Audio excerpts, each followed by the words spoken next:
नमस्ते स्टूडेंट्स। आइए आज हम फिर चर्चा कर रहे हैं हमारे चैप्टर नंबर 5 की कॉम्प्लेक्स नंबर की बात चल रही थी। और चैप्टर 5 में हमने पढ़ लिया था कि कॉम्प्लेक्स नंबर क्या होती है, रियल वैल्यू क्या होती है, इमेजिनरी वैल्यू क्या होती है, उसका परिमाण कैसे निकालते हैं। और साथ ही साथ हमने ये भी पढ़ा था कि उसका गुणात्मक प्रतिलोम कैसे ज्ञात करते हैं, ध्रुवीय रूप कैसे ज्ञात करते हैं, कोण का मान कैसे ज्ञात करते हैं। यानी 5.2 तक का सारा कॉन्सेप्ट मैंने आपको एक्सप्लेन कर दिया था। और अब मैं एक बार फिर से आपको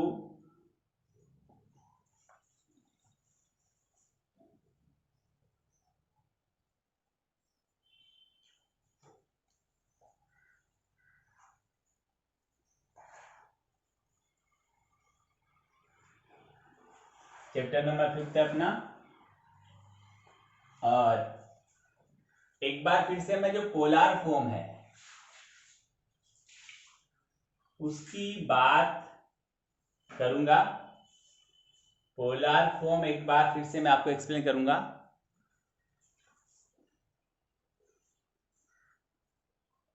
देखिए, पोलर फॉर्म होता है R braces cos theta plus iota sine theta, ये पोलर फॉर्म होता है। ध्रुवीय रूप जिसे बोलते हैं, क्या बोलते हैं? ध्रुवीय रूप बोलते हैं।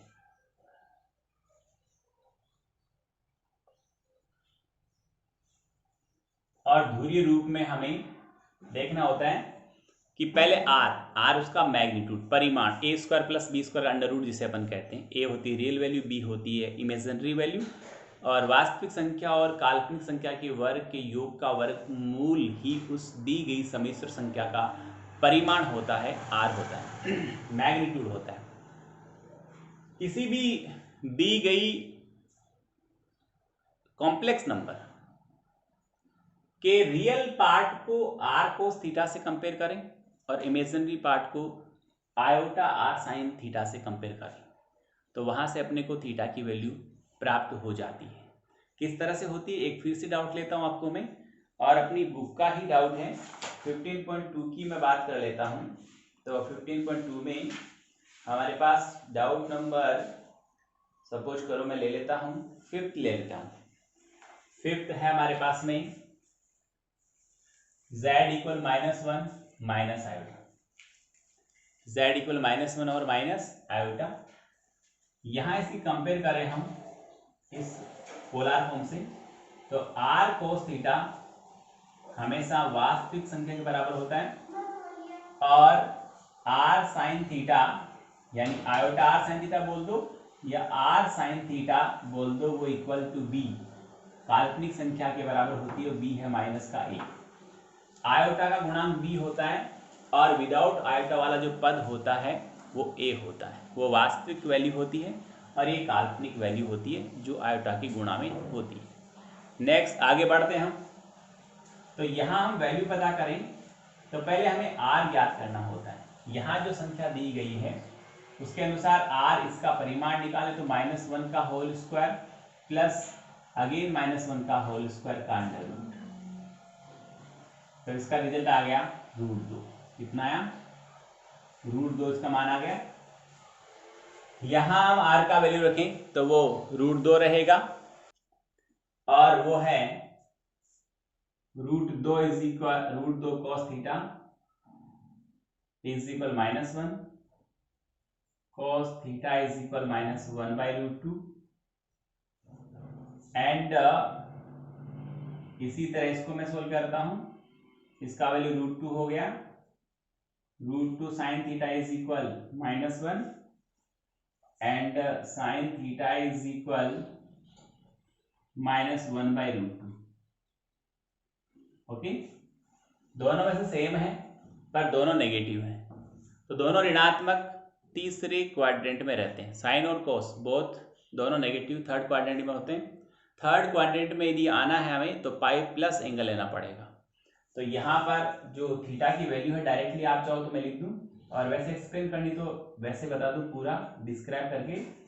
थीटा इक्वल आप लिखेंगे यहाँ पर कोस और पाई प्लस, इसका मीनिंग हो गया कोस तो कोस है और पाई प्लस का मतलब हो गया माइनस का साइन आ गया। पाई प्लस मतलब थर्ड क्वाड्रेंट हो गया, थर्ड क्वाड्रेंट में एंटर होते ही कोस माइनस होता है, टेन और कोट के अलावा सारे माइनस होते हैं, नेगेटिव होते हैं। हाफ जो वैल्यू है वो कोस में यानी सॉरी 1/√2 वैल्यू है वो π/4 की होती है, साइन में भी π/4 की होती है, कोस में π/4 की होती है। और यहाँ पर साइन में भी इसी तरह हम लिख सकते हैं साइन थीटा और is equal sine pi plus sine और पाई प्लस और π/4, okay. Then it will become theta, cos से कोस कैंसिल हो गया, साइन से साइन कैंसिल हो जाएगा और थीटा इज इक्वल 5π/4 आ गया आंसर इसका। और इधर भी 5π/4 दोनों सेम है, तो दोनों जहां सेम आते हैं, दोनों की जो वैल्यू गिवन है वो कहाँ पर किस क्वाड्रेंट में किस एंगल पे सेम आती है, वो ही थीटा हमारे लिए वैल्यू में लिया जाता है।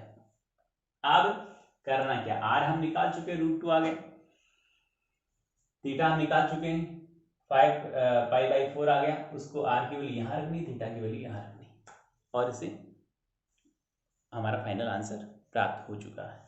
तो स्टूडेंट्स हम यहाँ लिखेंगे जो पोलर फॉर्म आएगा इसका ध्रुवीय रूप वो मैं यहाँ लिख रहा हूँ, तो आप लिखेंगे आर का वैल्यू √2 और फिर कॉस थीटा का वैल्यू 5π/4 और प्लस आयोटा साइन 5π/4, ओके। ये इसका पोलर फॉर्म है, ध्रुवीय रूप है, इसको आप एक बार नोट कर लें, देख लें, अच्छा डाउट है। इस तरह से पोलर फॉर्म के सारे सवाल इसी तरह से होने हैं, एक बार कॉन्सेप्ट देख लीजिएगा। और ये हमारा 5.2 कंप्लीट हो चुका है। अब द्विघात समीकरण यानी क्वाड्रेटिक इक्वेशन को कैसे सोल्व करते हैं इसी में, तो यहाँ पर सर क्वाड्रेटिक इक्वेशन तो अपन 10th क्लास में पढ़े थे, वहाँ भी सोल्व हो रहे थे, तो सारे मेथड अपने हम वहाँ पढ़ लिए थे। बट यहाँ क्या डिफर है, यहाँ डिफर है कि आप याद करिएगा, हमने 10th क्लास में पढ़ते वक्त क्वाड्रेटिक इक्वेशन में मूल की तीन प्रकृति पढ़ी थी। एक बार आपको मैं याद दिलाता हूँ, वो हमने मूल की तीन प्रकृति पढ़ी थी, समझ गए होंगे आप। मूल यानी x की मान, उत्तर x देख लिया होगा, इसको 18 के बारे में x के उत्तर जो निकाले थे उनके हमने तीन तरह की प्रकृति पढ़ी थी। नेचर ऑफ द रूट पढ़ा था कि मूल वास्तविक और अलग अलग है, याद आ रहा है, मूल वास्तविक और समान है और मूल काल्पनिक है।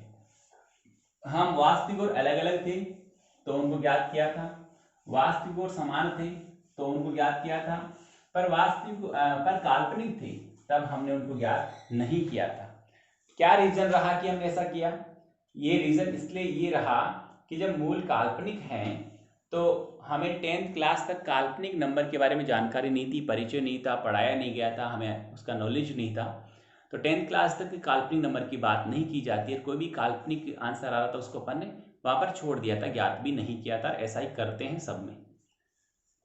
तो अब क्या करें, यानी जैसे क्वाड्रेटिक इक्वेशन कोई भी होता है, b² मान लो 4x+3 कुछ भी गिवन है, ये द्विघात समीकरण, इसे मैं क्वाड्रेटिक बोलता हूँ, कोई दिक्कत नहीं, इसमें b² - 4ac यानी हम b निकालते हैं।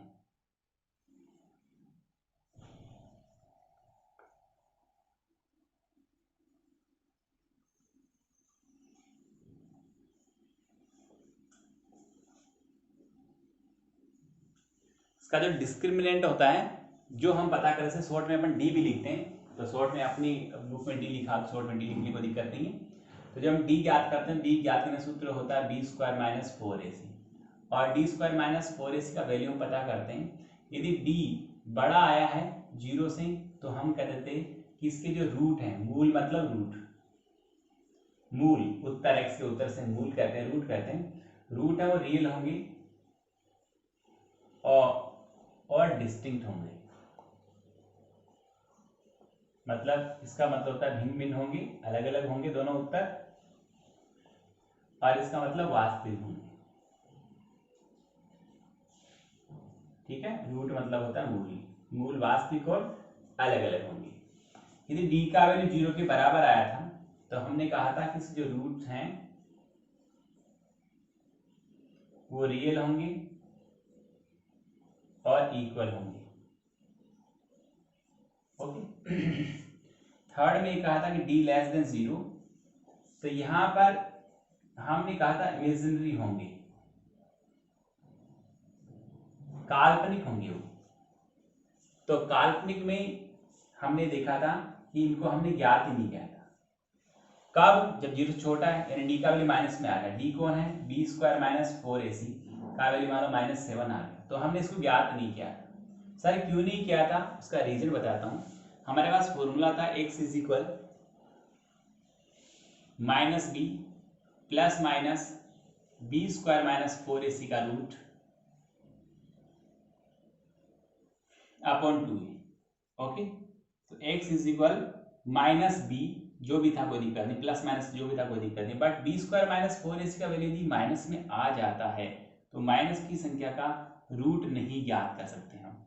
तो यहाँ पर जो अपन अभी 11th क्लास में आए हैं, तो -7 का रूट पता करने का हमने एक समाधान तरीका, एक नई खोज की है कि यहाँ पर 7 को 7 इंटू -1 लिख दिया जाए, और आयोटा एक सिंबल ऐसा, इसका स्क्वायर हमेशा -1 होता है। ठीक है, तो यहाँ पर क्या रिजल्ट आएगा, ये आएगा 7 आयोटा स्क्वायर बनेगा, इसका रूट कर देंगे तो ये 7 का रूट, तो ये हो जाएगा √7 और आयोटा आ जाएगा। तो यहाँ पर अंदर पॉजिटिव बन गया, यानी रूट के अंदर जब माइनस का साइन रहता है तो उसका रूट नहीं किया जा सकता है, रूट फाइंड आउट नहीं होता, यानी वो एक काल्पनिक संख्या होती है। हालांकि ये भी काल्पनिक संख्या, आयोटा एक काल्पनिक सिंबल है, बट इसको अपन ऐसा लिखना ही उचित नहीं है, यानी माइनस का √7 लिखना, it is not according to mathematics, it is not proper way of writing, ये लिखने का तरीका ही गलत है। तो क्या होना चाहिए, तो कम से कम इसको लिखा तो सही जाए। यहाँ पर 7 माइनस का √7 लिखना इम्प्रॉपर वे है, तो प्रॉपर वे में इसको लिखना है, इसलिए एक सिंबल बनाया गया आयोटा, और आयोटा आ गया तो इसको लिख दिया गया √7 आयोटा। अब √7 आयोटा यहाँ पॉसिबल है लिखना, तो यहाँ पर वैल्यू बन जाती है √7 आयोटा, तो इसको अपन इसी फॉर्म में छोड़ देंगे। आयोटा की आगे कोई वैल्यू नहीं होती, इसका कंप्लीट कोई आंसर नहीं आता है, एग्जैक्टली आंसर नहीं आता है, रूट में आंसर रहता है, बट अपन इसको शो कर सकते हैं, लिख सकते हैं। बट 10 तक हमें आयोटा जैसी कोई सिंबल की जानकारी नहीं थी, कोई इमेजिनरी नंबर की जानकारी नहीं थी, तो हम उसको क्या कर रहे थे कि 100% उसको, तो हम उसको सोल्व नहीं कर पा रहे थे। तो यहाँ हम इसको आराम से सोल्व कर पा रहे हैं, किसी को दिक्कत नहीं है, आराम से देख ले इसको। यानी हम उन द्विघात समीकरणों को यहाँ हल करेंगे जिनके जो b का वैल्यू है, जिनका जो डिस्क्रिप्टमेंट है, जिनका जो विवेचक है वो क्या आ रहा था, माइनस का आ रहा था। ये प्लस वाले और 0 वाले तो हो रहे थे 10th क्लास में भी, यहाँ भी होंगे, कोई दिक्कत नहीं है, बट जिसका माइनस में आएगा, d का वैल्यू 0 से छोटा आएगा, उन सबको अपन यहाँ सोल्व करेंगे। तो मैं ऐसा एक सवाल लेता हूँ।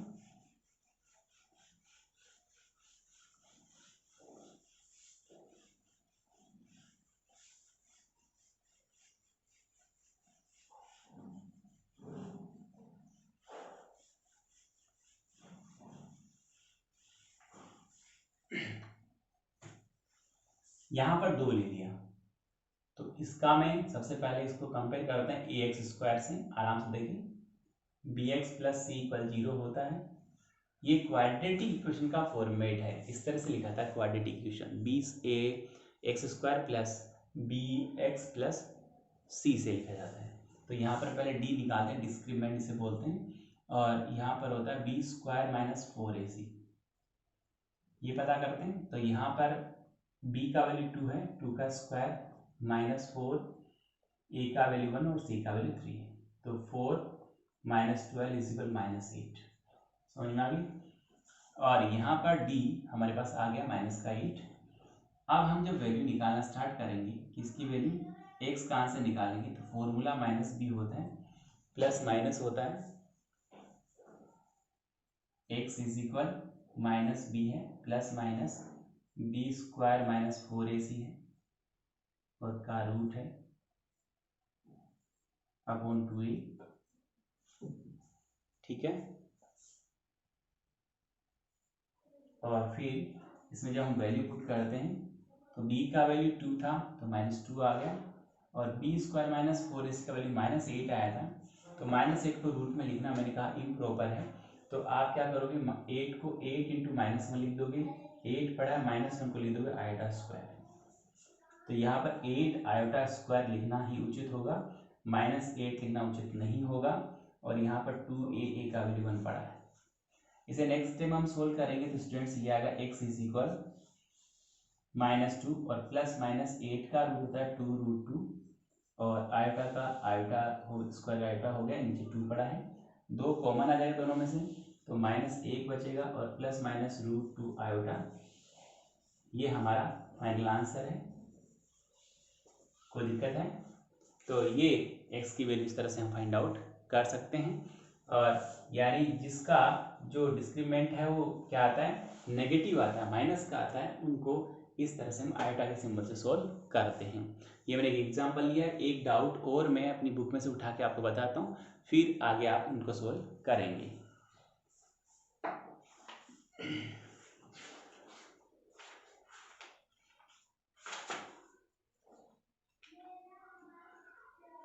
ये रहा हमारे पास डाउट है एक और, वो मैं लेता हूँ, और उसमें लिखा है स्टूडेंट्स कि एक किसी को भी उठा लो, मैं डाउट नंबर 9 को लेता हूँ, इसको हटा रहा हूँ, देख लिया होगा आपने इसको।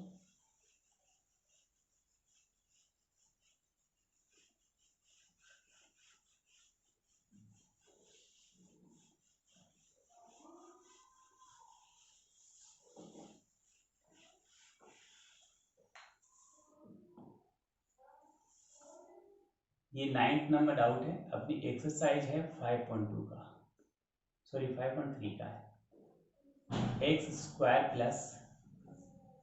x प्लस हाफ रूट है, ओके,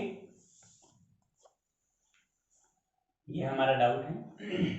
चाहो तो इसे हम ऐसे लिख सकते हैं √2x² प्लस √2x प्लस 1 = 0। यहाँ पर इसे कंपेयर करें ax² plus bx plus c = 0 से, तो a का वैल्यू पड़ा है, हमें d फाइंड आउट करते हैं, b² माइनस 4ac, और वो हो गया हमारे पास में √2 का होल स्क्वायर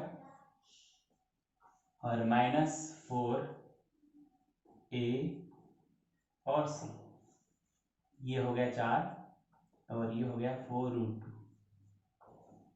ठीक है, तो ये जो रिजल्ट आएगा वो नेगेटिव आएगा, माइनस का आएगा, क्योंकि ये वैल्यू माइनस की, मतलब सॉरी यहाँ 2 आएगा, सॉरी √2 का स्क्वायर 2 होता है, तो यहाँ पर ये वैल्यू है जो यहाँ पर नेगेटिव है एक्चुअल में, और माइनस की वैल्यू है। चाहो तो इसे आप सोल्व कर सकते हैं, कैसे, यहाँ से अपन 2 कॉमन ले सकते हैं, तो 2 कॉमन लिया है यहाँ पर, तो 1 माइनस 2 कॉमन लिया, 1 माइनस 2√2 बचा, तो ये भी नेगेटिव वैल्यू अपने को पता है इसी तरह से।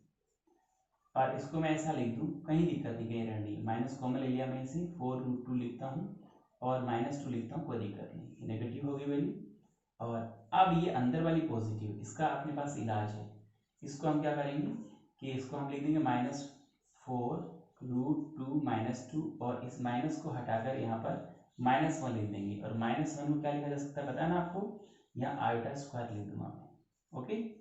अब इसे मैं जब यूज करूंगा फॉर्मूले में, तो वो रहेगा हमारे पास में x = -b का वैल्यू √2 है, और प्लस माइनस ये आ गया हमारे पास में 4√2 -2 और आयोटा स्क्वायर का अंडर रूट, आयोटा स्क्वायर का अंडर रूट हमारा वैल्यू है, ठीक है। और डिवाइडेड बाय 2a, तो a का वैल्यू भी √2 ही है, ठीक है। तो x = हो गया -√2 प्लस माइनस इसका रूट होना नहीं है, नहीं रूट के अंदर रहेगा, 4√2 और फिर 2 और आयोटा बाहर आ जाएगा, डिवाइडेड बाई 2√2 हो गया। चाहो तो √2 दोनों में से कॉमन ले सकते हो, क्योंकि यहाँ से भी √2 कॉमन आएगा, तो हमारे पास बचेगा सॉरी हमारे पास बचेगा, अपन कॉमन ले लेते हैं √2, तो यहाँ आएगा -1 प्लस माइनस, यहाँ से √2 कॉमन आने का मतलब हो गया हमारे पास में बच गया 4 -√2, ओके। और इसके साथ आयोटा भी है, पहले से आयोटा रह गया, और नीचे आ गया हमारे पास में 2√2, तो √2 से √2 कैंसिल हो जाएगा, और ये x इज इक्वल हमारे पास आ गया -1 और प्लस माइनस यहाँ से फिर से √2 आप चाहो तो कॉमन ले सकते हो, आ जाएगा बाहर और अंदर √2 में रहेगा, ये भी वापस कोई दिक्कत वाली बात नहीं है। तो ये अंदर रहेगा 2√2 और -1 हो जाएगा, साथ में आयोटा रहेगा और नीचे 2 रहेगा। तो इस प्रकार इसका ये फाइनल आंसर हो गया। देख लें आप इसको। तो यहाँ पर आप इसको यहाँ तक छोड़ते हो तो भी कोई दिक्कत नहीं। यहाँ तक छोड़ने का मतलब जैसे ये √2 से √2 कट गया और इतना छोड़ते हो तो भी कोई दिक्कत नहीं है, ऐसा लिखते हो तो भी कोई दिक्कत नहीं है। और इन दोनों से जो भी स्टेप आपको अच्छी लगी, जहाँ तक आप कर पाते हो, इन दोनों में से जो भी स्टेप आप रखें 100% दोनों करेक्ट हैं। एक बार फिर से देख लें। एक्सरसाइज 5.3 का डाउट नंबर 9 है और क्वाड्रेटिक इक्वेशन है, द्विघात समीकरण को है और उसे इसमें हल करने का औचित्य ये रहता है कि जिसका भी डी का वैल्यू, डेविएशन विवेचक जिसका भी माइनस का आता है उसको हम आयोटा की सहायता से हल कर सकते हैं। और वे सवाल जिनको अपने 10th क्लास में कहा था कि इनके मूल काल्पनिक है, उनको अपने से हल कर सकते हैं। एक बार बोर्ड पे आराम से देख लें, समझ लें। ले लेता हूँ फिफ्थ, ले लेता हूँ। फिफ्थ है हमारे पास में z equal -1 minus iota, z equal -1 और माइनस आयोटा। यहाँ इसकी कंपेयर करें हम इस पोलर फॉर्म से, तो r cos थीटा हमेशा वास्तविक संख्या के बराबर होता है और r sin थीटा यानी आयोटा r sin थीटा बोल दो या r sin थीटा बोल दो, वो इक्वल टू b काल्पनिक संख्या के बराबर होती है। b है -1। आयोटा का गुणांक b होता है और विदाउट आयोटा वाला जो पद होता है वो a होता है, वो वास्तविक वैल्यू होती है और ये काल्पनिक वैल्यू होती है जो आयोटा की गुणा में होती है। नेक्स्ट आगे बढ़ते हैं हम।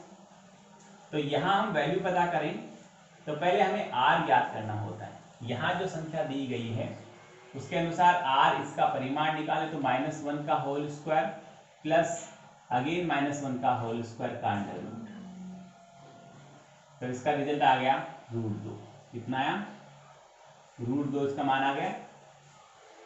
यहां हम r का वैल्यू रखें तो वो √2 रहेगा और वो है √2 is equal √2 cos theta is equal -1, cos theta is equal -1/√2 and इसी तरह इसको मैं सोल्व करता हूं। इसका वैल्यू √2 हो गया, √2 sin theta is equal -1 and sin theta is equal -1/√2।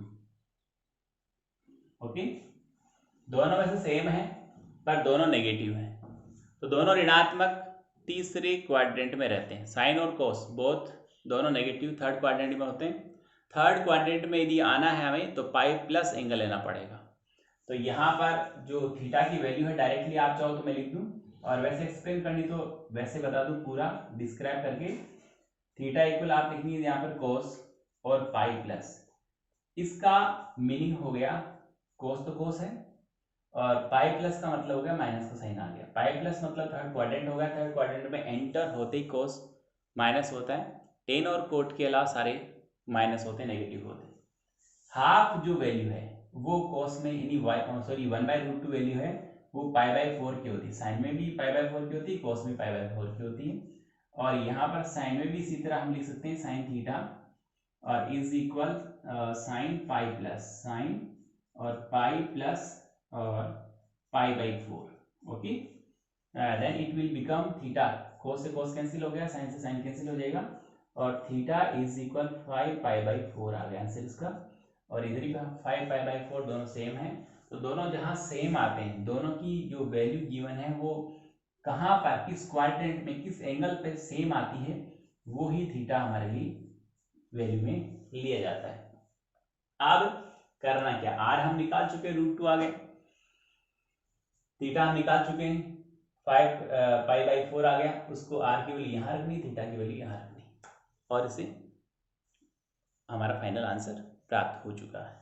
तो स्टूडेंट्स हम यहाँ लिखेंगे जो पोलर फॉर्म आएगा इसका दूरी रूप वो मैं यहाँ लिख रहा हूँ, तो आप लिखेंगे आर का वैल्यू √2 और फिर कॉस थीटा का वैल्यू 5π/4 और प्लस आयोटा साइन 5 पाई।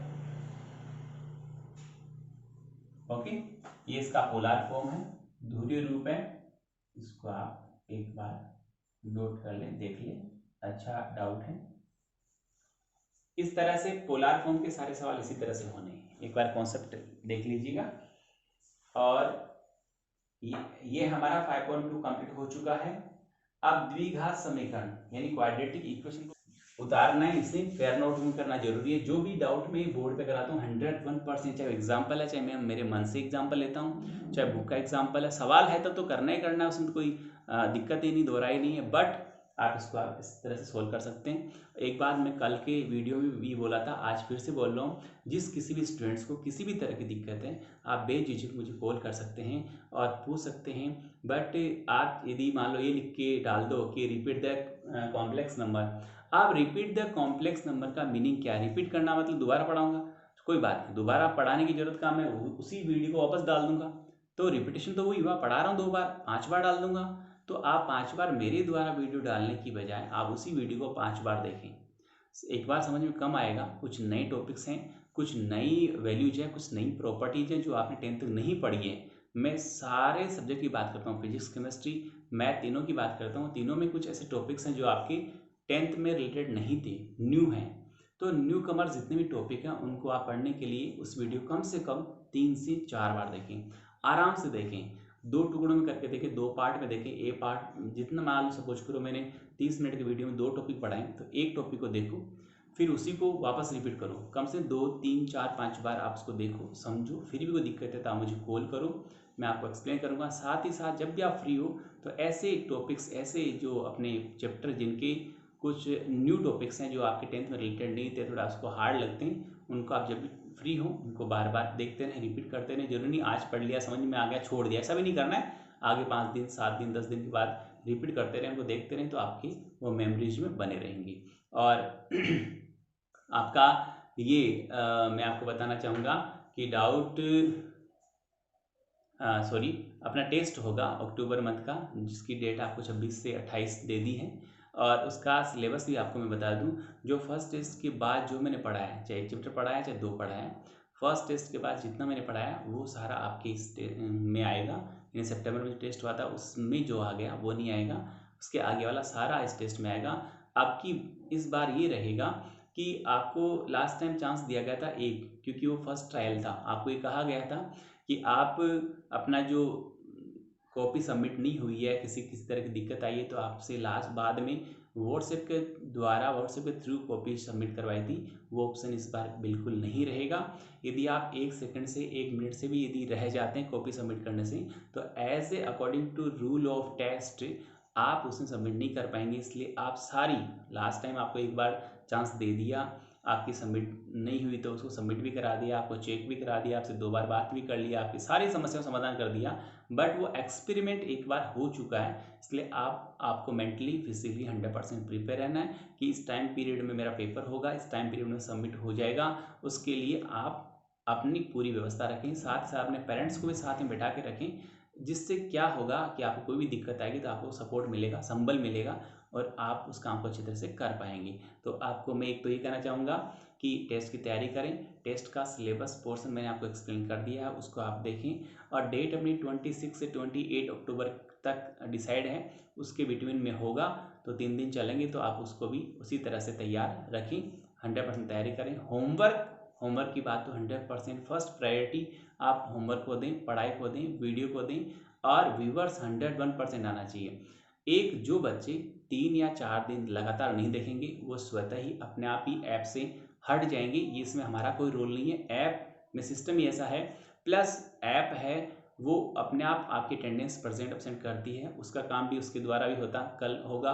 कल को आप आकर कहेंगे कि इस बार असाइनमेंट, आपके अटेंडेंस, आपका व्यवहार, आपके कंडक्ट के अकॉर्डिंग 30% मार्क्स दिए गए थे प्रमोट करने के लिए, वैसे यदि मार्क्स देने का फिर से चांस आएगा तो वो आपको नहीं मिल पाएंगे, प्रमोट में दिक्कत हो सकती है। इसलिए आप उसके लिए अभी से प्रिपेयर रहें कि रोजाना वीडियो देखें, डेली आपकी प्रेजेंट होनी चाहिए। न हम इस कंप्यूटराइज सिस्टम में प्रेजेंट को अपसेंट कर सकते हैं, न अपसेंट को प्रेजेंट कर सकते हैं, हमारे हाथ में कुछ नहीं। आप देखते हो तो स्वतः ही प्रेजेंट होती है, आप नहीं देखते हो स्वतः ही अपसेंट होती है।